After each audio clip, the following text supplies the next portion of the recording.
Today, Anne-Katrin's journey takes her further down the River Elbe to Schnackenburg. It used to be a West German border town, actually more of a border hamlet.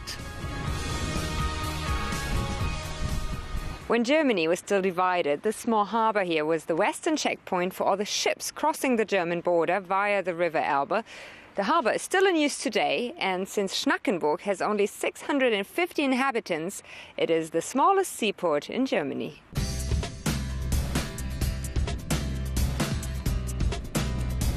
A small museum by the harbour testifies to Schnackenburg's role as a Cold War frontier town. There's also an old boat used by East German border guards. Schnackenburg is just the first stop on today's stage. Anne-Katrin will be crossing the old border, but she won't be needing her passport. Just 2 kilometers from the former border, there's an old barracks that used to accommodate East German border guards. Today, it accommodates tourists.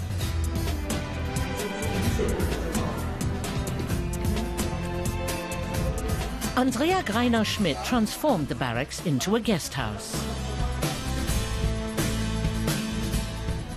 As a Bavarian, why did you have the idea to turn an old GDR barracks into a hotel? It was a complete coincidence. My husband bought it in an auction without even seeing it. When we got here, we loved the beautiful landscape, the huge forests, and the spectacular sunsets. The old barracks now serves as a base for horseback tours of the border zone. Reinhard Herper knows the area like the back of his hand. He was a West German customs officer, part of the only horseback patrol squad along the old border.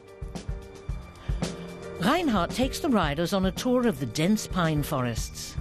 His East German counterparts had 4 wheels at their disposal instead of 4-legged transportation. There were no proper roads on the western side, so the mounted patrols were the only way to gain access to the area.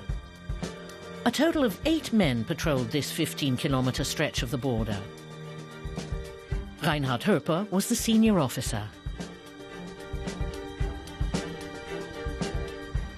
So did you ever have contact to the GDR troops up here? No, they weren't allowed to talk to us. Most of them were regular conscripts. But as they approached the end of their military service, some would wave and give us a smile. This sand dune was where he came closest to having direct contact with border troops across the divide. It was almost completely enclosed by East German territory. You can still make out where the border used to be, thanks to the clearing cut through the woods.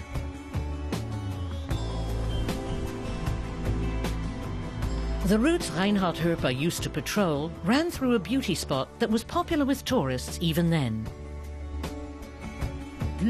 A lot of holidaymakers we bumped into said they envied us. And we suggested that they come back in the winter, when the temperatures are around minus 15 degrees Celsius, or when it was raining.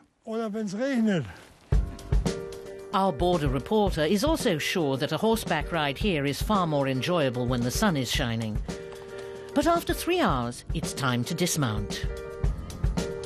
It's quite interesting to see in how many different ways I get to explore the former inner German border. But with only 1 horsepower, my tour along the Green Belt would take quite some time. So I better change to my scooter here, because that has, after all, 3 horsepower.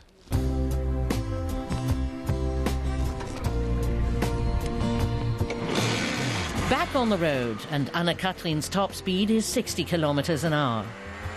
But she's happy to take things nice and slow on her enlightening tour of the former Iron Curtain.